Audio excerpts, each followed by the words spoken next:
Assalamualaikum warahmatullahi wabarakatuh. Selamat siang dan salam sejahtera bagi kita semua. Perkenalkan, nama saya Baik Roza Rahmatullah, Sarjana Hukum Magister Kenotariatan.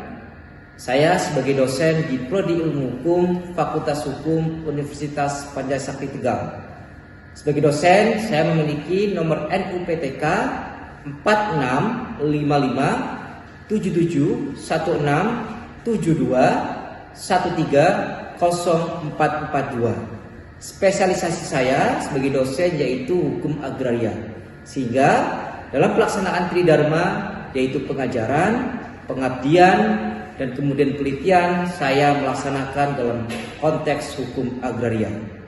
Video ini saya buat sebagai bentuk pernyataan diri dosen dalam unjuk kerja tridharma perguruan tinggi atau biasa disingkat dengan PDD UKT PT. Dalam video ini saya mengajarkan dengan metode delivery, interaction, and assessment sesuai yang diperlukan guna pengajuan sertifikasi dosen pada tahun 2025. Mata kuliah yang kemudian saya ampuh untuk pemenuhan video ini yaitu hukum agraria dengan beban 2 SKS yang saya ajarkan kepada mahasiswa semester 3. Materi hukum agraria yang pertama yaitu kita akan membahas pengertian hukum agraria. Yang kedua, azas-azas hukum agraria. Yang ketiga, undang-undang pokok agraria sebagai hukum agraria nasional. Yang keempat, hak-hak atas tanah dan hak pengelolaan. Yang kelima, hak ulayat masyarakat hukum adat. Yang keenam, hukum pengadaan tanah. Yang ketujuh, reforma agraria. Dan yang kedelapan, sengketa konflik perkara pertanahan. Materi ini diharapkan mampu menjadikan mahasiswa paham dan mengerti hukum agraria secara komprehensif. Adapun dalam perkuliahan ini, yang pertama yang akan saya laksanakan yaitu perkenalan tentunya, kemudian adalah melaksanakan kontrak belajar antara saya sebagai dosen dan juga mahasiswa. Setelah itu saya akan menyampaikan materi secara keseluruhan, baik secara yuridis, filosofis, sosiologis, dan juga secara praktis pelaksanaannya di masyarakat. Referensi yang akan saya pakai dalam mengajar mata kuliah hukum agraria yang pertama yaitu buku-buku atau jurnal-jurnal tentunya, terutama adalah buku dari Prof. Maria SW, kemudian Budi Harsono, kemudian Urip Santoso, dan juga beberapa buku yang sudah saya buat berkenaan dengan hukum agraria.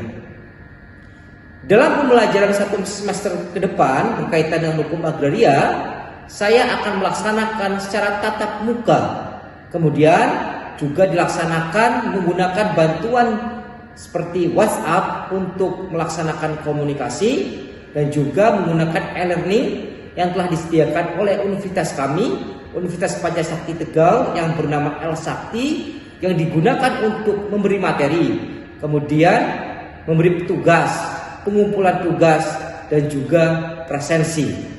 Selanjutnya, penilaian yang saya akan laksanakan dalam perkuliahan ini yaitu terdiri dari beberapa komponen. Yang pertama yaitu keaktifan mahasiswa dan tugas sebesar 10%. Kemudian kehadiran sebesar 20%. Kemudian UTS sebesar 30%. Dan terakhir UAS sebesar 40%. Sehingga total dalam penilaian yaitu 100%. Perkuliahan hukum agraria yang dilaksanakan diharapkan mampu mencapai tujuan yang pertama. Mahasiswa mampu memahami dan mendalami pengertian agraria, hukum agraria, dan pokok-pokok bahasan hukum agraria. Yang kedua, mahasiswa mampu mengetahui dan memahami azas-azas hukum agraria.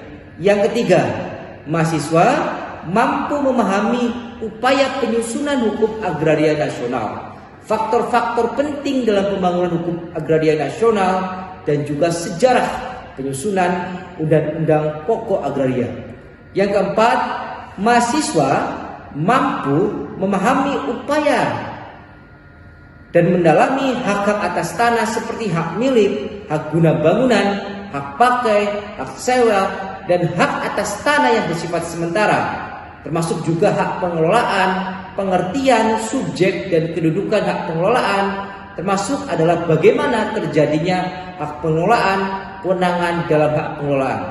Yang kelima, mahasiswa mampu memahami dan mendalami apa yang dimaksud dengan hak wilayah masyarakat hukum adat.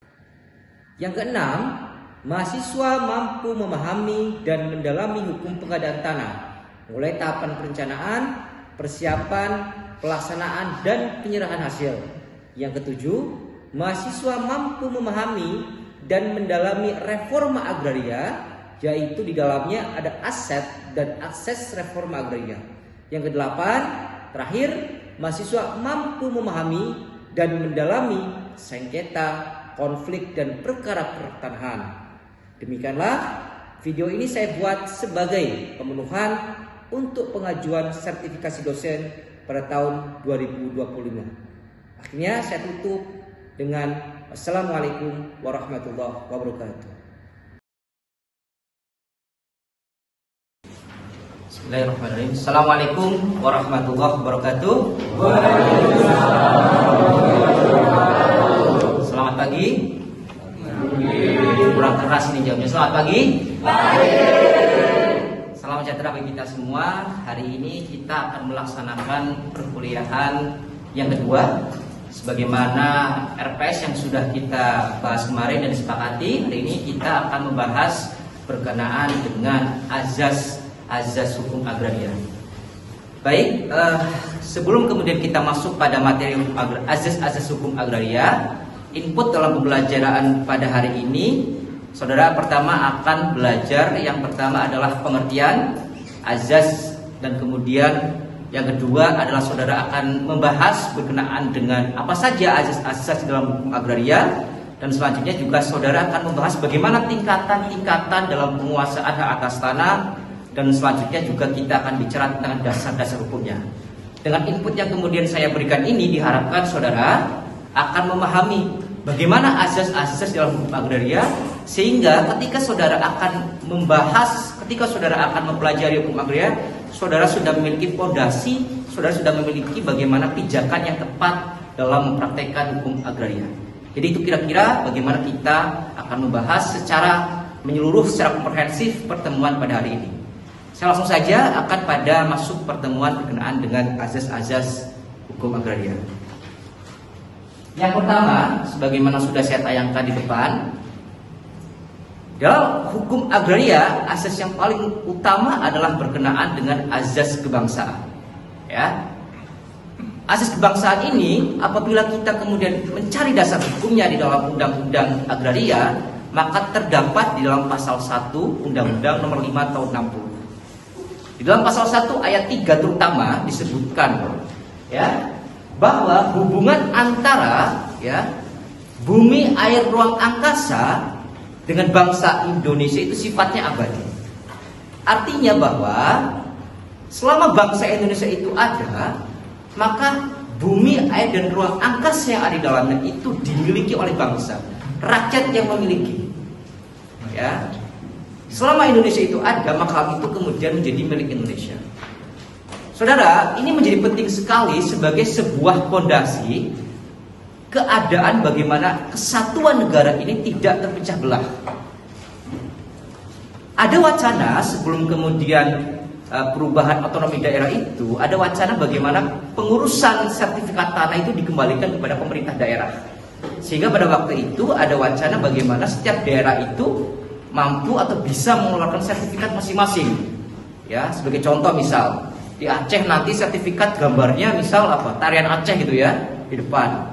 Kemudian di Jawa, misal kita Jawa Tengah, mungkin gamelan gambarnya. Atau di Papua misal gambarnya adalah, mohon maaf, misal adalah tarian-tarian OTK misal. Nah saudara, ini mungkin sepele bagi saudara. Tetapi sesungguhnya sertifikat satu lembar yang di depannya warnanya hijau, ya, kalau hari ini sudah elektrik lah ya. Dulu kita bicara tentang yang masih lama, itu kan ada gambar Pancasilanya. Nah, ini sebagai lambang bagaimana Pancasila itu mendudukan tanah pada suatu keadaan adanya negara kesatuan Republik Indonesia. Ya. Jadi tanah itu menyatukan kita semua. Ya. Kemarin kita rame-rame bagaimana adanya antara Sumatera Utara dan Aceh, ya, rebutan pulau. Itu kan menggambarkan bagaimana tanah itu sangat penting dan berarti untuk menjaga stabilitas, ya, politik, pertahanan, keamanan, ekonomi di suatu negara. Oleh karena itu, saudara, kalau kita melihat bagaimana tingkatan hak menguasai atas tanah di negara Indonesia, hak bangsa Indonesia itu pada tingkatan yang paling utama, di atas. Ya, itu yang kemudian melandasi bagaimana hak bangsa ini tidak boleh diotak-atik gitu loh, ya, tidak boleh kemudian dikurangi oleh hak-hak yang lain. Dia yang paling utama. Selanjutnya kemudian ada hak menguasai negara. Ya, kita akan bahas ini selanjutnya. Selanjutnya apa lagi? Hak ulayat masyarakat adat. Ya. Dan terakhir adalah yang kita kenal ada hak-hak individu di dalam. Itu yang saudara kemudian satu ada atas tanah, ya, saudara kenal hak milik, hak guna usaha, hak guna bangunan, ya, hak pakai, hak sewa sebagaimana yang diatur dalam pasal 16 Undang-Undang Pokok Agraria. Dan kemudian saudara juga pernah mendengar adanya hak jaminan, hak tanggungan, ya. Kemudian saudara juga pernah mendengar yang disebut sebagai tanah wakaf, hak milik satuan atas rumah susun. Pada prinsipnya sekali lagi, hak kemudian bangsa itu sebagai yang paling utama kalau kita bicara berkaitan dengan azas-azas hukum agraria. Selanjutnya, ya, azas yang kedua yaitu azas hak menguasai negara. Saudara, ada pertanyaan yang menarik. Apakah negara ini boleh memiliki tanah? Ya, mungkin saudara lihat di jalan-jalan, tanah ini milik negara, tanah ini milik negara. Sesungguhnya kalau kita mengaca pada teori di dalam hukum agraria itu kurang tepat, ya. Karena di dalam Undang-Undang Pokok Agraria itu tanah tidak dimiliki negara, tapi tanah dikuasai oleh negara. Di mana Pak diaturnya? Saudara bisa lihat mulai dari pasal 33, ya, ayat 3 Undang-Undang Dasar 45. Bumi, air dan ruang angkasa yang di dalamnya itu dikuasai oleh negara untuk sebesar-besar kemakmuran rakyat. Jadi bukan dimiliki oleh negara, tapi dikuasai oleh negara. Perbedaannya apa Pak antara dikuasai dan dimiliki? Tentu sangat fundamental perbedaan itu. Ya, kalau kita melihat di dalam pasal 2 selanjutnya, ya, turunan dari pelaksanaan Undang-Undang Dasar 45 itu ada di dalam pasal 2 Undang-Undang Nomor 5 Tahun 60. Apa bunyinya? Ya. Atas dasar ketentuan pasal 33, ya, secara ringkas, ya, pembacaannya, bumi, air dan ruang angkasa itu pada tingkatan tertinggi dikuasai oleh negara. Kenapa harus negara, Pak? Karena sebagai organisasi tertinggi, saudara. Tidak mungkin dikasih ke ormas misal, ya, ke Muhammadiyah, ke NU misal, ke Pemuda Pancasila, tidak mungkin, ya. Ini diberikan pada siapa? Sebagai negara. Karena negara itu punya kekuasaan tertinggi di mana negara mampu memaksa. Dengan memaksa itu negara bisa mengatur, ya. Oleh karena itu selanjutnya, ya, di pasal 2 ayat 2-nya apa yang dikatakan? Konsekuensi dari adanya hak menguasai negara itu ada 3. Yang pertama adalah negara itu, ya, mengatur dan menyelenggarakan peruntukan. Mengatur dan menyelenggarakan peruntukan. Peruntukan apa? Bumi, air, ruang angkasa dan kekayaan ada di dalamnya. Contohnya apa, Pak? Contohnya misal satu, ya, adanya bagaimana pemerintah mengatur RT/RW, ruang tata ruang wilayah. Oh, disinilah hijau, Pak. Maka di situ tidak boleh dibangun rumah. Di sini lahan kuning, di sini boleh didirikan rumah. Ini diatur supaya apa? Supaya negara itu punya ruang-ruang tertentu bagaimana misal tidak terjadinya banjir. Nah, kalau ini tidak diatur kan bisa menjadi suatu ruang yang tidak kondusif. Ya. Nah, ini tugas negara dengan makna adanya penguasaan, negara bisa mengatur dan menentukan. Contohnya lagi apa, Pak? Misal konsolidasi tanah. Konsolidasi tanah itu artinya negara dalam hal ini pemerintah itu mengatur bagaimana supaya misal, ya, di daerah-daerah ibu kota misal di Jakarta itu ada kepadatan penduduk yang sangat besar sekali, ya. Nah, dalam kepadatan itu pemerintah bisa mengatur supaya bagaimana misal di luas ini sekian, di luas ini sekian, sehingga kepadatan itu tidak semakin melebar. Misal hari ini ya, bagaimana kemudian kita bicara pemerintahan hari ini, Wakil Menteri Perumahan ya, Pak Fahri Hamzah mewacanakan adanya ruang wilayah vertikal. Baik, apakah ada pertanyaan? Ada, Pak. Baik, silakan. Pak, bagaimana dengan pemberitaan mengenai ada pulau-pulau yang dijual ke asing? Baik. Bagaimanakah, apakah pemberitaan berkenaan dengan pulau-pulau yang dijual ke asing itu secara hukum tidak atau dibenarkan atau bagaimana? Ya. Nah, saudara, memang beberapa informasi, beberapa media menjelaskan berkenaan dengan pemberitaan tersebut, ya.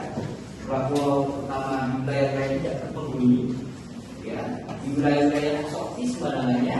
Kita sering mendengar pulau-pulau tersebut kemudian dijual terutama ke yang asing. Saudara, apabila kita kemudian melihat dasar hukum dan hukum agraria, tentu pemberitaan itu tidak benar dan tidak beralasan. Kenapa? Yang pertama, ya, apabila kita melihat hak-hak atas tanah di dalam undang-undang pokok agraria, itu tidak ada satupun hak yang membenarkan penguasaan hak milik untuk orang asing. Orang asing itu hanya bisa dengan hak pakai, di mana hak pakai itu kekuasaannya tidak sebesar hak milik. Sehingga kalau kemudian pertanyaannya dijual dengan hak milik, itu tidak benar. Ya. Yang kedua, berkenaan dengan hak pakai itu ada batas maksimal kepemilikan luas areanya. Ya. Sedangkan informasi yang beredar sama ini itu satu pulau, Anda bisa bayangkan berapa hektar. Ya. Dengan demikian hal ini tidaklah benar. Apalagi saudara, ya, pulau-pulau yang kemudian tidak berpenghuni itu pada kebiasaannya itu tidak dimiliki oleh warga negara. Dimiliki oleh siapa? Dimiliki oleh pemerintah. Maka mau beli ke siapa? Tidak mungkin pemerintah menjual. Informasi yang beredar selama ini kan orang jual ke orang. Sehingga bisa dikatakan itu adalah penyelundupan hukum yang dilakukan oleh warga sekitar. Ya. Hal itu kan kemudian juga dikoreksi oleh Kementerian Pertahanan, Kementerian Agraria, Kementerian Kehutanan bahwa informasi itu tidak benar. Nah, saudara, apabila kita kemudian melihat hak-hak, ya, apabila kita melihat azas-azas dalam hukum agraria, maka itu yang kemudian disebut sebagai hak menguasai negara. Yang kedua apa? Bagaimana negara itu mengatur hubungan bumi, air, ruang, atasnya dengan perbuatan. Itu kan ada jual beli, itu kan perbuatan hukum. Di situ negara mengatur supaya apa? Supaya ya, kepemilikan tanah-tanah itu terutama tidak dijual ke asing, dan itu tidak ada. Ya, jadi pemerintah tidak benar dalam alasan itu hanya framing media saja. Ya, secara hukum agraria tidak benar dan tidak diterapkan. Sekali lagi, orang asing hanya bisa memiliki hak pakai saja. Itu terbatas luasnya, terbatas jangka waktunya. Kalau nggak punya hak milik itu cuma warga negara dan badan hukum saja. Itu hanya terdapat 4 badan hukum, tidak semuanya badan hukum itu bisa diakui. Kira-kira begitu ya, Mbak ya? Itu yang pertama. Selanjutnya, apa ada lagi pertanyaan? Pertanyaan, Pak. Bagaimana apabila masyarakat tidak mau tanahnya diambil untuk pembangunan? Baik, itu yang tadi saya sebutkan di dalam azas-azas hak milik, azas-azas hukum agraria yang disebut, ya, bagaimana, ya, adanya azas hukum permintaan, ya, bahwa memang, ya, tanah-tanah yang dimiliki oleh warga negara itu bisa diambil oleh pemerintah untuk pembangunan. Misal, ya, mungkin ada tetangga saudara yang rumahnya kemudian diambil untuk pembangunan tol, ya, pembangunan bandara, pembangunan pasar dan sebagainya. Itu benar. Ya, pertanyaannya sekarang, apabila warga menolak, bisa tidak? Baik, apakah ada pertanyaan lagi? Silakan, Mas. Bagaimana apabila masyarakat tidak mau tanahnya diambil untuk pembangunan? tanahnya tidak mau diambil untuk pembangunan. Ini berkaitan dengan tadi ya, azas-azas di mana adanya kepentingan umum. Jadi tanah-tanah yang dimiliki oleh warga negara itu bisa diambil oleh pemerintah guna pembangunan. Contohnya apa? Tentunya untuk pembangunan jalan tol, bandara, ya. Nah, pertanyaan selanjutnya, Pak, bagaimana kalau kemudian masyarakat menolaknya? Apakah bisa? Nah, ini kemudian akan bicara tentang tahapan-tahapan dalam pengadaan tanah. Di dalam Undang-Undang Nomor 2 Tahun 2012, ya, tahapan-tahapan pengadaan tanah itu ada 4. Yang pertama itu adalah tahapan perencanaan. Yang kedua, tahapan persiapan. Yang ketiga, tahapan pelaksanaan, dan terakhir tahapan penyerahan hasil. Nah, kemungkinan adanya pemerintah bisa kemudian tidak jadi melaksanakan pengadaan tanah, artinya masyarakat bisa menolak terhadap pembangunan itu ada pada tahapan yang pertama, perencanaan. Karena tahapan perencanaan itu awal bagaimana masyarakat disosialisasikan oleh pemerintah dan instansi yang mengelola tanah. Bisa di sini akan ada pembangunan bendungan, jalan tol. Nah, di situ warga negara bisa melaksanakan usulan tentang penolakan tersebut. Tetapi kalau sudah tahap persiapan, di situ nanti kepala daerah, gubernur atau bupati wali kota itu mengeluarkan yang disebut sebagai penlok, penetapan lokasi. Nah, kalau sudah di tahapan penlok itu tidak bisa dilaksanakan atau tidak bisa adanya penolakan terhadap pelaksanaan pembangunan itu. Artinya sekali lagi dimungkinkan masyarakat menolak terhadap adanya suatu pembangunan sehingga tanah ini diambil hanya pada tahapan perencanaan. Kalau sudah tahapan persiapan tidak dimungkinkan lagi. Cuma pengalaman pada prakteknya sangat jarang adanya penolakan itu dikabulkan. Kita bisa ambil contoh misal di Wadas, ya, di Wadas itu isunya sangat masif sekali. Petani-petani bahkan sampai kemudian mengaspal kakinya, tapi pada prakteknya tetap saja belum boleh dilaksanakan. Akan tapi dalam penelitian saya itu ada satu kejadian di Nusa Tenggara Timur, bagaimana di Kota Kupang ada rencana pembangunan bendungan Kolgua waktu itu. Masyarakat menolak adanya pembangunan tersebut, tapi pada akhirnya penolakan tersebut dikabulkan karena memang gesekan itu sangat membahayakan terhadap kondisivitas di masyarakat dan keamanan di masyarakat. Pada prinsipnya sekali lagi, hak-hak yang kemudian adanya kepentingan itu memang di dalam asas hukum agraria itu diakui.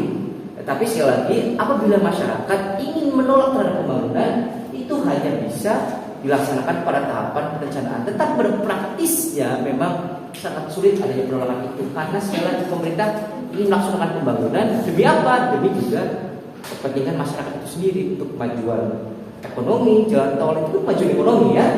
Kemudian pembangunan bendungan juga untuk masyarakat sendiri, ya. Jadi kira-kira itu, ya. Dimungkinkan adanya penolakan, Mas, tapi sekali lagi pada praktisnya itu sangat sulit penolakan tersebut, karena memang juga pemerintah sekali lagi dibenarkan untuk kepentingan umum guna pembangunan. Begitu, Mas, ya. Terima kasih, ya.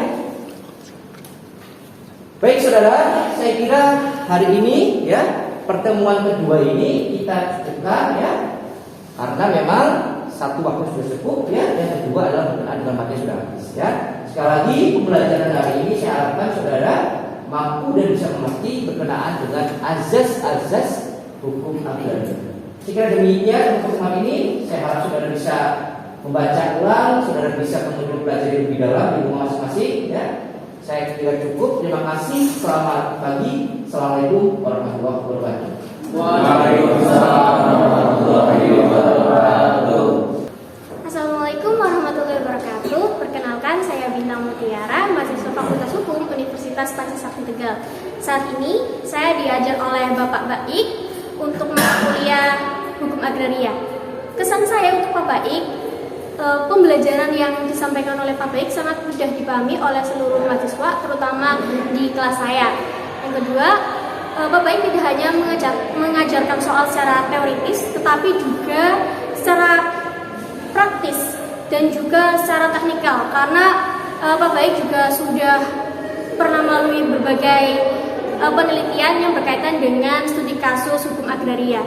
Harapannya untuk kedepannya saya ingin diajar terus oleh Pak Baik karena pembelajaran yang disampaikan oleh Pak Baik itu sangat membuat saya tertarik terkait hukum agraria. Demikian dari saya. Wassalamualaikum warahmatullahi wabarakatuh.